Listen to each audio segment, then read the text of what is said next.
మీరు ఒక electric scooter కొనుగోలు చేసిన ఒక 6 నెలల తర్వాత మీ ఎలక్ట్రిక్ స్కూటర్‌లో కొత్త ఫీచర్స్ యాడ్ అవుతున్నాయి. అలానే మీ రేంజ్ ఇంప్రూవ్ అవ్వబోతుందని చెప్పి ఒక నోటిఫికేషన్ వస్తే ఎలా ఉంటుంది? మీరు ఎగిరి గంతేస్తారు కదా! దీన్నే ఓటీఏ అప్‌గ్రేడ్స్ అని కూడా పిలుస్తారు. అయితే ఓటీఏ అప్‌గ్రేడ్స్ వల్ల చాలామంది యూజర్స్ నాకు పాజిటివ్‌గా ఉంది ఓటీఏ అప్‌గ్రేడ్స్ అంటే మరికొంతమంది ఈ ఓటీఏ అప్‌గ్రేడ్స్ టైంలో నాకు స్కూటర్‌ని యూజ్ చేసుకోలేకపోతున్నాను. సో, నేను వేరే పనులు చేసుకోలేకపోతున్నాను. కొన్నిసార్లు బగ్స్ వస్తున్నాయని చెప్పి కొన్ని ఫిర్యాదులు కూడా చేస్తున్నారు. ఇప్పుడు విషయం ఏంటంటే నిజంగా భారతదేశ మార్కెట్‌లో ఒక ఎలక్ట్రిక్ టూ వీలర్‌లో ఓటీఏ అప్‌గ్రేడ్స్ వల్ల ఆ కస్టమర్‌కి మేలు చేస్తుందా? లేకపోతే నష్టం చేస్తుందా?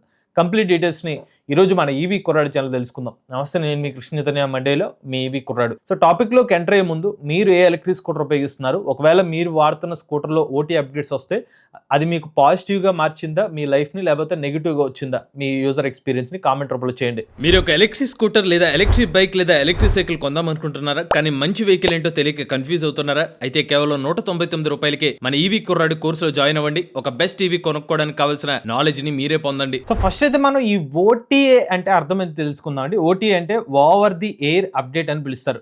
సో, ఈ ఓవర్ ది ఎయిర్ అప్డేట్ అంటే మన షోరూమ్‌కి వెళ్ళాల్సిన అవసరం లేకుండానే ఇంటర్నెట్ కనెక్టివిటీతో మీ ఎలక్ట్రిక్ స్కూటర్‌లో కొత్త ఫీచర్స్ యాడ్ చేయడం, కొన్ని పర్ఫార్మెన్స్ లాంటివి చేంజ్ చేసుకునేదాన్ని ఓటీఏ అప్‌గ్రేడ్స్ అంటారు. ఇదంతా కూడా త్రూ సాఫ్ట్‌వేర్ ద్వారా ఇంటర్నెట్ కనెక్టివిటీతో మీరు సర్వీస్ సెంటర్ కూడా వెళ్ళాల్సిన అవసరం లేకుండా చేసుకునేదాన్ని ఓటీఏ అప్డేట్స్ అని పిలుస్తారనమాట. సో, ప్రజెంట్ మనకి మార్కెట్‌లో ఏతర్ కానివ్వండి, టీవీఎస్ కానివ్వండి, ఓలా వంటి ఎలక్ట్రిక్ స్కూటర్లు మనకి ఓటీఏ అప్‌గ్రేడ్స్ అయితే అందిస్తున్నాయి అనమాట.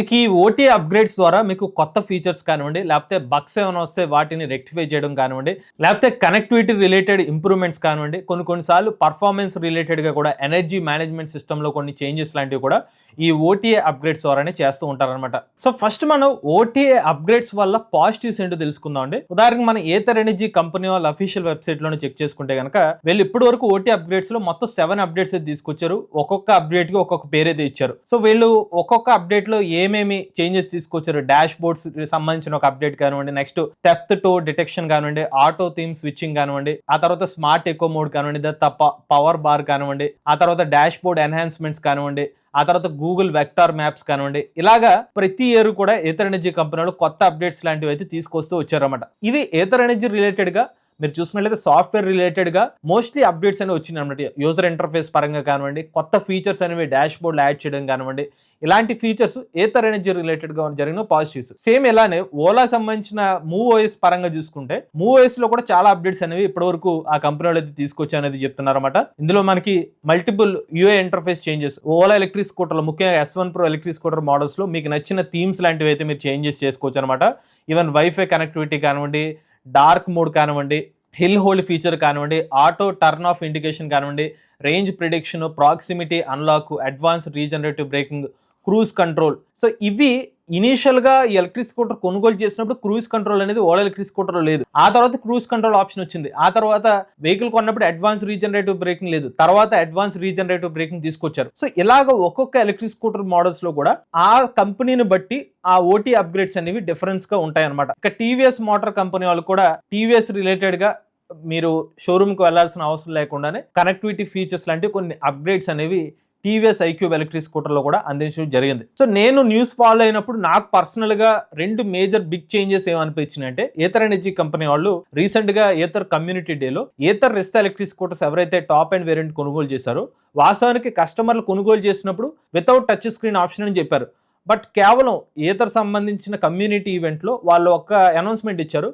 మీరు షోరూమ్‌కి వెళ్ళాల్సిన అవసరం లేకుండా ఓటీ అప్‌గ్రేడ్‌తో మీ స్కూటర్స్ అన్నిటిని టచ్ స్క్రీన్ డిస్‌ప్లే కింద మార్చేస్తామని చెప్పారు. సో, జస్ట్ ఇమాజిన్ చేసుకోండి, ఒకవేళ ఈ ఓటీఏ అప్‌గ్రేడ్ అనేది లేదనుకోండి, ఆ కస్టమర్స్ ఎవరైతే ఉన్నారో వితౌట్ టచ్ స్క్రీన్ స్కూటర్ వరకు ఒక మోడల్ కొనాలి. మళ్ళీ టచ్ స్క్రీన్ కావాలంటే మళ్ళీ ఇంకో కొత్త స్కూటర్ కొనుక్కోవాల్సిన పరిస్థితి ఏర్పడింది. ఏథర్ ఎనర్జీ కంపెనీ వాళ్ళు కేవలం ఒక అనౌన్స్‌మెంట్ చేసి అప్పటి వరకు నార్మల్ స్క్రీన్ ఉన్న స్కూటర్స్ కాస్త మనకి టచ్ స్క్రీన్ డిస్‌ప్లేగా మార్చారంటే అది ఓటీ అప్‌గ్రేడ్ వల్ల సాధ్యమైంది. రెండోది, మేము పర్సనల్‌గా ఓలా సంబంధించిన S1X ఎలక్ట్రిక్ స్కూటర్ అయితే యూజ్ చేస్తున్నాం, జన్ 3 వేరియంట్. ఇనీషియల్‌గా స్కూటర్ ఇచ్చినప్పుడు ఏంటంటే రీజనరేటివ్ బ్రేకింగ్ ని హైలో పెడితే గనక సుమారుగా 165 కిలోమీటర్లు రియల్ రేంజ్ మాకు చూపించింది. దాని తర్వాత మళ్ళీ ఇంకో అప్డేట్ ఇచ్చారు. ఆ అప్డేట్లో ఏంటంటే డిఏవే మోడ్ అని ఒక అప్డేట్ ఇచ్చారు. డిఏవే మోడ్ ని మేము యాక్టివేట్ చేసుకున్నప్పుడు మాకు ఏకంగా సుమారుగా 220 కిలోమీటర్ల వరకు రియల్ రేంజ్ చూపిస్తుంది అనమాట. ఇది ఎలా సాధ్యమైంది? అగైన్ ఓటీ అప్‌గ్రేడ్ ద్వారానే. సో, సో అగైన్ ఈ 220 కిలోమీటర్ రేంజ్ ఏదైతే ఉందో వాస్తవానికి బాగా తక్కువ పర్ఫార్మెన్స్తో వెళ్తే మాత్రమే రేంజ్ వస్తుంది, అది వేరే విషయం. బట్ నిజంగా ఆలోచించండి, మన షోరూమ్కి వెళ్ళాల్సిన అవసరం లేకుండా, లేకపోతే బ్యాటరీ ప్యాక్ని చేంజ్ చేయాల్సిన అవసరం లేకుండా ఒకప్పుడు తక్కువ రేంజ్ ఇచ్చే స్కూటర్ కాస్త ఇంకొంచెం ఎక్కువ రేంజ్ ఇస్తుందంటే కస్టమర్కి బెనిఫిటే కదా. మళ్ళీ ఇది ఎలా సాధ్యమైంది? కేవలం సాఫ్ట్వేర్, ఇంటర్నెట్ కనెక్టివిటీతో ఒక అప్డేట్ ద్వారా సాధ్యమవుతుంది అనమాట. సో మేజర్గా కొత్త ఫీచర్స్ లాంటివి ఏమైనా యాడ్ చేసుకోవాలనుకున్నా, రేంజ్ రిలేటెడ్గా ఏమైనా ఎక్స్టెన్షన్స్ కావాలనుకున్నా కూడా ఓటీ అప్గ్రేడ్స్ వల్ల కస్టమర్స్కి ఒక బెనిఫిట్ అనేది క్లియర్గా కనిపిస్తుంది. అలానే ఇంకొక విషయం ఏంటంటే, ఓటీ అప్గ్రేడ్స్ అంటే చాలామంది ఏమనుకుంటారంటే యూజర్ ఇంటర్ఫేస్ డాష్ బోర్డ్లో కొన్ని కొత్త డిజైన్స్ లాంటివి ఇస్తారు, అవే ఓటీ అప్గ్రేడ్స్ అనుకుంటారు. బట్ మీరు జస్ట్ ఈ ఆర్టికల్ చూడండి, ఎకో డ్రైవ్ సంబంధించిన ఆర్టికల్ ప్రకారం MovOS 5 అప్డేట్లో వీళ్ళు even not only software related కాకుండా కొన్ని హార్డ్వేర్ రిలేటెడ్ అప్డేట్స్ కూడా వీళ్ళు చేయగలిగారని చెప్తున్నారు అన్నమాట. మోటార్ కంట్రోలర్ కానివ్వండి, వెహికల్ యూనిట్స్ కానివ్వండి, ఇలా డిఫరెంట్ అప్డేట్స్ అనేవి కేవలం ఓటీఏ అప్గ్రేడ్స్ ద్వారా చేయగలిగారు. సో దాన్ని కూడా యాక్చువల్గా ఒక కంట్రోలర్ నుంచి సాఫ్ట్వేర్ ద్వారా ఆపరేట్ చేస్తారు కాబట్టి ఆ మోటార్ కంట్రోలర్ ట్యూనింగ్ కూడా ఓటీఏ అప్గ్రేడ్స్ ద్వారా ఇవాళ చేయగలుగుతున్నారు అన్నమాట.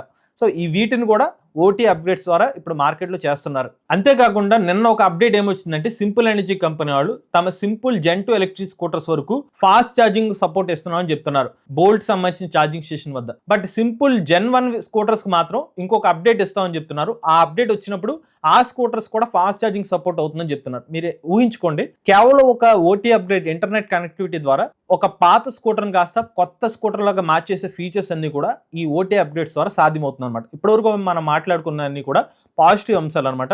ఇప్పుడు మనం నెగిటివ్స్ గురించి మాట్లాడుకుంటే, ఎప్పుడైతే ఓటీఏ సంబంధించిన అప్డేట్స్ వచ్చినప్పుడు మీరు మీ ఎలక్ట్రిక్ స్కూటర్ని యూజ్ చేసుకోలేరు అనమాట. ఈవెన్ టీవీఎస్ సంబంధించిన మాన్యుల్లో కూడా క్లియర్గా ఉంది, ఎప్పుడైతే మీరు ఈ ఎలక్ట్రిక్ స్కూటర్స్లో ఏమైనా అప్డేట్స్ వచ్చినప్పుడు మీరు ఆ టైంలో అప్డేట్స్ ఎప్పుడైతే మీరు యాక్టివేట్ చేస్తారో అప్పుడు దాన్ని యూజ్ చేసుకోలేదు. జస్ట్ లైక్ మీరు మొబైల్ ఫోన్ యూజ్ చేసినట్టే అనమాట. మీరు మొబైల్ ఫోన్ ఎప్పుడైతే ఒక అప్డేట్ దాన్ని ఇన్స్టాల్ చేస్తారనుకోండి, మీరు ఫోన్ యూజ్ చేయలేరు కదా. సేమ్ అలానే ఈ స్కూటర్లో కూడా ఓటీ అప్డేట్ చేసుకున్నప్పుడు మీరు ఆ వెహికల్ అయితే యూజ్ చేసుకోలేరు. ఆ టైంలో మీకు ఏదైనా ఎమర్జెన్సీ రావచ్చు, బట్ స్కూటర్ని మీరు వాడుకోలేరు అనమాట. కొన్నిసార్లు ఈ ఓటీ అప్డేట్స్ అనేవి నిమిషాల టైం చూపించి గంటల టైం కూడా పట్టచ్చు. అగైన్ దీని గురించి కూడా టర్మ్స్ అండ్ కండిషన్లో అటు ఓలా ఎలక్ట్రిక్ కానివ్వండి, లేకపోతే ఈథర్ ఎనర్జీ కంపెనీ వాళ్ళు కానివ్వండి, తమ ఓటీ అప్గ్రేడ్స్లో ఏమని మెన్షన్ చేస్తున్నారంటే, మీరు మంచి ఇంటర్నెట్ కనెక్టివిటీ ఉన్న ఏరియాలో ఈ అప్గ్రేడ్ చేస్తే ఫాస్ట్గా అవుతుంది, లేకపోతే స్లోగా జరుగుతుందని కూడా చెప్తున్నారు. సో ఇది ఒక ముఖ్యమైన విషయం అనమాట. రెండోది, ఇది based on the OS updates మీద మారే అవకాశం ఉంటుంది. సో మేము ఈథర్ సంబంధించిన వాళ్ళ కస్టమర్స్ కొంచెం ఫీడ్బ్యాక్ ఇచ్చే ఒక థ్రెడ్ లాగా ఉంటుంది అనమాట. వీళ్ళ ఫారంలో ఒక కస్టమర్ ఏమైనా మెన్షన్ చేశారంటే, ఎప్పుడైతే ఈ కస్టమరు ఈథర్ సంబంధించిన ఈలియో అప్డేట్ వచ్చిన తర్వాత నుంచి ప్రీవియస్గా తక్కువ యూనిట్స్తో వాళ్ళకి ఎక్కువ రేంజ్ వస్తే, నెక్స్ట్ అప్డేట్ వచ్చిన కాడి నుంచి ఎక్కువ టైం ఛార్జింగ్ పెట్టాలంటే ఎక్కువ యూనిట్స్ అనేది కన్జ్యూమ్ అవుతుంది, నాకు అదే రేంజ్ రావడానికి అని చెప్పి ఈయన ఒక థ్రెడ్లో పోస్ట్ చేశారన్నమాట. ఇలాంటి కొన్ని కామెంట్స్ కూడా ఇక్కడైతే మీరు గమనించవచ్చు. సేమ్ ఇలాంటివే మాకు వాట్సాప్లో కానివ్వండి, మన కామెంట్స్ రూపంలో కూడా మనకి షేర్ చేస్తున్నారు. ఇంటర్నెట్లో కూడా కామెంట్స్ వస్తున్నాయి, నాకు అప్డేట్ వచ్చిన తర్వాత నాకు కొంచెం రేంజ్ అనేది తగ్గడం జరిగింది, డాష్ బోర్డ్ అనేది కొంచెం హ్యాంగ్ అవ్వడం ఎక్కువగా స్టార్ట్ అయిందని చెప్పి కొన్ని బగ్స్ లాంటివి కూడా రావచ్చు. ఇది ఎప్పుడు జరుగుతుందంటే, కొన్ని అప్డేట్స్ వల్ల అప్పటి వరకు స్కూటర్స్ ఫాస్ట్గా ఉండొచ్చు, అంటే యూజర్ ఇంటర్ఫేస్ ఫాస్ట్గా ఉండొచ్చు, అప్పుడు కొన్నిసార్లు స్లో అయ్యే అవకాశం రావచ్చు. చాలామంది కస్టమర్స్ చెప్పే నెగిటివ్ ఏంటంటే, ఒక్కసారి మీ ఎలక్ట్రిక్ స్కూటర్ యొక్క సాఫ్ట్వేర్ని అప్డేట్ చేసిన తర్వాత డౌన్ గ్రేడ్ ఆప్షన్ అనేది ఉండట్లేదు. సో చాలామంది ఏమనుకుంటారంటే, అప్పటి వరకు స్కూటర్ బాగా పనిచేస్తుంది, కొత్త అప్డేట్ వస్తే ఇంకా బాగుంటుందని చెప్పి అప్డేట్ చేస్తున్నారు. బట్ అది అప్డేట్ అయిన తర్వాత నాకు అంత బాగా వర్క్ అవ్వట్లేదు స్కూటర్ అని చెప్పి కొంతమంది అయితే కామెంట్స్ చేస్తున్నారు. ఒకవేళ మీరు ఎలాంటి ఇష్యూ ఫేస్ చేస్తే మీ అభిప్రాయాన్ని కామెంట్ రూపంలో చెప్పండి. అయితే ఇక్కడ ఒక ఇంపార్టెంట్ విషయం ఏంటంటే, అగైన్ ఇది సాఫ్ట్వేర్ అప్డేట్ వల్లే జరుగుతుందని చెప్పి 100% చెప్పడానికి కూడా లేదు. కొన్నిసార్లు ఇంటర్నల్గా కస్టమర్స్ ఏమన్నా వాళ్ళ వెహికల్లో ఉదాహరణకి టైర్ ప్రెషర్లో సరిగ్గా ప్రెషర్ మెయింటైన్ చేయకపోయినా, లేకపోతే వెహికల్ సరిగ్గా హ్యాండిల్ చేయకపోయినా, ఆ టైంకి ఆ వెహికల్ సరిగ్గా పనిచేయలేదు కాబట్టి ఓటీ అప్గ్రేడ్ వల్లే ఇలా జరిగిందని కూడా అనొచ్చు. సో దీన్ని మేము 100% దీనివల్లే జరిగిందని చెప్పట్లా. బట్ కస్టమర్స్ చెప్పిన ప్రకారం అయితే మాత్రం ఓటీ అప్గ్రేడ్స్ వల్ల కొన్నిసార్లు ఇలాంటి బగ్స్ లాంటివి కూడా వస్తున్నాయి అనేది మాత్రం వాస్తవం.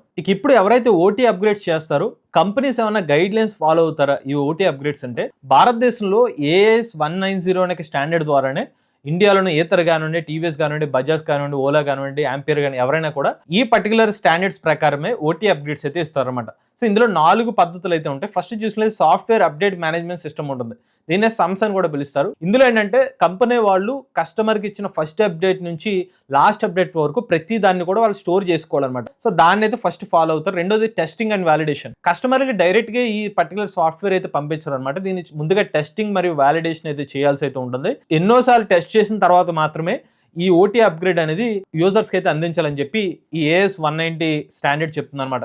Next secure OT upgrade capability, అంటే కస్టమర్స్కి ఎవరైతే ఓటీ అప్గ్రేడ్స్ ఇస్తున్నారో వాళ్ళ యొక్క డేటా అనేది సేఫ్గా ఉండాలి, ఎన్క్రిప్షన్గా డేటా పంపించాలనేది కూడా మనకి AS 190 రూల్స్ అయితే చెప్తున్నాయి అనమాట. 4ది కంప్లైంట్స్ డాక్యుమెంటేషన్. ఒకవేళ కస్టమర్స్ ఏమన్నా ఈ ఓటీ అప్గ్రేడ్స్ లో ఏమైనా ఇష్యూస్ లాంటివి ఫేస్ చేసామంటే అవి గనక కంపెనీ వాళ్ళకి రిపోర్ట్ చేస్తే గనక ఆ డాక్యుమెంటేషన్స్ లాంటివి సేవ్ చేయాలన్నమాట. ఈ AS 190 స్టాండర్డ్ ప్రకారమే భారతదేశంలోని ఎలాంటి ఎలక్ట్రిక్ 2-వీలర్ కంపెనీ అయినా కూడా మనకి అప్డేట్స్ అనేవి అందిస్తారనమాట. సో దీనికి సంబంధించిన డాక్యుమెంటేషన్ అంతా కూడా కంపెనీ వాళ్ళు ఫాలో అవుతూ ఉంటారు. సో మీకు ఏదో ఒక అప్డేట్ పంపించారంటే జస్ట్ వితౌట్ టెస్టింగ్ అయితే పంపించరు. సో దాన్ని వ్యాలిడేషన్ చేసిన తర్వాతే వీటిని అప్రూవల్ కింద పంపించాలి యాజ్ పర్ AS 190 నామ్స్ ప్రకారం అనమాట. ఇక నెక్స్ట్ చాలా మందికి వచ్చే ఒక కామన్ డౌట్ ఏంటంటే, ఒక ఓటీ అప్డేట్ వచ్చినప్పుడు ఒక కస్టమర్కి ఆ ఓటీ అప్గ్రేడ్ని అప్డేట్ చేసుకున్నప్పుడు బాగానే పర్ఫామ్ చేస్తే ఇంకొంతమంది కస్టమర్స్కి దానివల్ల ఆ వెహికల్ హ్యాంగ్ అవుతున్న సందర్భాలు కానివ్వండి, వెహికల్ కొన్ని బగ్స్ లాంటివి వచ్చిన సందర్భాలు అయితే వచ్చినాయని కస్టమర్స్ చెప్తూ ఉంటారు. ఇక్కడ గమనించాల్సిన విషయం ఏంటంటే అది డిపెండ్స్ ఆన్ ది వెహికల్ మారిపోయే అవకాశం అయితే ఉంటుంది అనమాట. సో ఇప్పుడు ఓటీ అప్డేట్ సేమ్ మన మొబైల్ ఫోన్నే ఆలోచించండి. మీ మొబైల్ ఫోన్లో ఒక అప్డేట్ వచ్చినప్పుడు సో కొంతమంది కస్టమర్స్కి అప్డేట్ వల్ల నా మొబైల్ పర్ఫార్మెన్స్ బాగా ఉంది అని చెప్తే మరికొంతమంది ఏమంటారంటే నా మొబైల్ పర్ఫార్మెన్స్ సరిగ్గా పనిచేయట్లేదని చెప్తూ ఉంటారు. సో అగైన్ ఈ పర్టికులర్ ఓటీ అప్డేట్స్ కొంతమంది పాజిటివ్గా కొంతమంది నెగిటివ్గా ఎందుకు వస్తాయంటే వాళ్ళు అప్పటికే ఆ వెహికల్ యూజ్ చేసిన విధానాన్ని బట్టి కూడా ఈ ఓటీ అప్గ్రేడ్ వల్ల ఎఫెక్ట్ అనేది చేంజ్ అయ్యే అవకాశం అయితే ఉంటుందన్నమాట. సో దీన్ని కూడా మీరు గుర్తుపెట్టుకోండి. ఇక నెక్స్ట్ చాలా ముఖ్యమైన విషయం ఏంటంటే, ఒక ఓటీ అప్గ్రేడ్ మీ ఎలక్ట్రిక్ వెహికల్కి వచ్చిన తర్వాత అది నిజంగా మీకు ఉపయోగపడే ఫీచర్ అయినా కాదా అని చెప్పి ఎలా తెలుసుకోవచ్చు అంటే, ఫస్ట్ కొత్తగా వచ్చిన ఓటీ అప్గ్రేడ్ని పదే యూజ్ చేస్తున్నారా అంటే అది మీకు యూజ్ అయిన ఓటీ అప్గ్రేడ్ అని చెప్పుకోవచ్చు. ఉదాహరణకి హిల్ హోల్డ్ అనే ఒక ఫీచర్ వచ్చింది, దానివల్ల నిజంగానే మీరు ట్రాఫిక్ కండిషన్స్లో దాన్ని బాగా యూజ్ చేస్తున్నారు, దానివల్ల మీకు యూజ్ ఉంది. లేదు ఆ పర్టికులర్ ఓటీ అప్గ్రేడ్ వచ్చిన తర్వాత మీ స్కూటర్ సరిగ్గా పనిచేయట్లేదు అనుకోండి, అది అగైన్ నెగిటివ్ కింద మీరు కన్సిడర్ చేసుకోవాలి. నెక్స్ట్ స్టెబిలిటీ ఫ్యాక్టర్, ఈ కొత్త ఓటీ అప్గ్రేడ్ వచ్చిన తర్వాత మీ యూజర్ ఇంటర్ఫేస్ బాగా పనిచేస్తుందా లేదంటే ఏమైనా హ్యాంగ్ అవుతుందా, ఇది కూడా చెక్ చేసుకోవాలి. నెక్స్ట్ ఎఫిషియన్సీ, ప్రీవియస్గా పోల్చుకున్నట్లయితే మీ వెహికల్ యొక్క ఎఫిషియన్సీ ఏమైనా ఇంప్రూవ్ అయిందా, మరింత స్మూత్గా మీ వెహికల్ రన్ అవుతుందా, లేకపోతే మరింత ఎక్కువ రేంజ్ ఏమైనా వస్తుందా. సో ఈ పాయింట్స్ అన్ని చెక్ చేసుకుంటే మీకు ఓటీ అప్గ్రేడ్ వల్ల మీకు పాజిటివ్ నెగిటివ్ అని చెప్పి మీకు ఒక క్లారిటీ అయితే వస్తుందన్నమాట. సో మీరు ఆల్రెడీ ఒకసారి చెక్ చేసుకుంటే మీకు ఓటీ అప్డేట్స్లో మీకు ఏమనిపించిందో కూడా కామెంట్ రూపంలో చెప్పండి. ఇక చివరిగా ఒక విషయం చెప్పాలంటే, భారతదేశ ఎలక్ట్రిక్ 2-వీలర్ రంగంలో ఓటీ అప్గ్రేడ్స్ వల్ల చాలామంది ఎలక్ట్రిక్ 2-వీలర్ కస్టమర్స్ యొక్క రోజువారీ ప్రయాణాన్ని ఇంకా మెరుగుపరిచిందనే చెప్పుకోవచ్చు అనమాట. ముఖ్యంగా నావిగేషన్ కానివ్వండి, యూజర్ ఇంటర్ఫేస్ కానివ్వండి, సేఫ్టీ కానివ్వండి, లేకపోతే కనెక్టివిటీ రిలేటెడ్గా వచ్చిన చాలా వరకు అప్డేట్స్ రోజువారీగా ఎలక్ట్రిక్ స్కూటర్లో ప్రయాణాన్ని మరింత సులభంగా మార్చడం కోసం ఈ ఓటీ అప్డేట్స్ అయితే చేస్తున్నాయని చెప్పుకోవచ్చు. కానీ అదే టైంలో కొంతమంది యూజర్స్ ఏం చెప్తున్నారంటే, నా వెహికల్ కొన్నిసార్లు యూజర్ ఇంటర్ఫేస్ హ్యాంగ్ అవ్వడం కానివ్వండి, పర్ఫార్మెన్స్ రిలేటెడ్గా కూడా కొన్ని మార్పులు వస్తున్నాయని చెప్పి రిపోర్ట్స్ అయితే చేస్తున్నారు. సో దీన్ని బట్టి మనకి ఏం అర్థమవుతుందంటే, ఓటీ అప్గ్రేడ్స్ అనేది కొంతమందికి హీరోగా ఉంటే మరికొంతమందికి విలన్గా కూడా మారే అవకాశం అయితే ఉండొచ్చు. అగైన్ ఇది డిపెండ్స్ ఆన్ ది ఏ టైంలో వీళ్ళు అప్గ్రేడ్ చేసుకున్నారు, ఎలాంటి సాఫ్ట్వేర్ అప్గ్రేడ్ చేసుకున్నారు అనేది కూడా మనకు దృష్టిలో పెట్టుకోవాల్సిన అవసరం అయితే ఉంటుందన్నమాట. లార్జర్ పర్స్పెక్టివ్లో మనం గమనిస్తే మాత్రం ఓటీ అప్గ్రేడ్స్ వల్ల చాలా మంది కస్టమర్స్కి ఒక కన్వీనియన్స్ అయితే వచ్చింది. ఇదివరకు మీరు ఒక చిన్న మార్పు చేయాలన్నా కూడా ఖచ్చితంగా షోరూమ్కి వెళ్ళాల్సిన పరిస్థితి. ఇప్పుడు major upgrades, ranges related improvements కావాలనుకున్నా, లేకపోతే మీరు కొత్త ఫీచర్ ఏమన్నా కావాలనుకున్నా, జస్ట్ ఇంటి వద్దనే ఇంటర్నెట్ కనెక్టివిటీ ఉంటే మనం ఆ మార్పుల్ని అప్డేట్ చేసుకోవడం, ఒక కొత్త ఎలక్ట్రిక్ 2-వీలర్ని మనం వాడుతున్న ఒక అనుభూతిని కూడా పొందవచ్చు. నథింగ్ బట్ ఒకప్పుడు పాత స్కూటర్ కాస్త ఇప్పుడు ఓటీ అప్గ్రేడ్ మనల్ని కొత్త స్కూటర్ కింద మార్చేస్తుంది అనమాట. దాని పరంగా మాత్రం చాలా బెనిఫిట్ అనేది ఇస్తుందని అయితే మనం భావించవచ్చు. చివరిగా ఒక విషయం చెప్పండి, ఓటీ అప్గ్రేడ్ చేసిన తర్వాత మీ ఎలక్ట్రిక్ స్కూటర్లో ఏది జరిగింది, అది పాజిటివ్ జరిగిందా నెగిటివ్ జరిగిందా కామెంట్ రూపంలో చెప్పండి. మీరు కూడా ఎవరైనా ఎలక్ట్రిక్ వెహికల్ ఉపయోగిస్తుంది, మీ ఓనర్షిప్ మాతో షేర్ అవుతుంది, స్క్రీన్ పై కనిపించే నెంబర్కి వాట్సాప్ చేయండి, లేదంటే డిస్క్రిప్షన్ ఫామ్ ఫిల్ చేయండి. ఈ వీడియో కానీ మీ నచ్చితే ఈవీ కొరాడి ఛానల్ సబ్స్క్రైబ్ చేసుకోండి. లేటెస్ట్ అప్డేట్స్ కోసం ఈవీ కొరాడి ఛానల్, ఆటోమొబైల్ ఎంవేస్ ఆడో తెలుగు ఛానల్, ఏ కనుకోసం ఏ తెలుగు ఛానల్ సబ్స్క్రైబ్ చేసుకోండి. Charge nature drive future.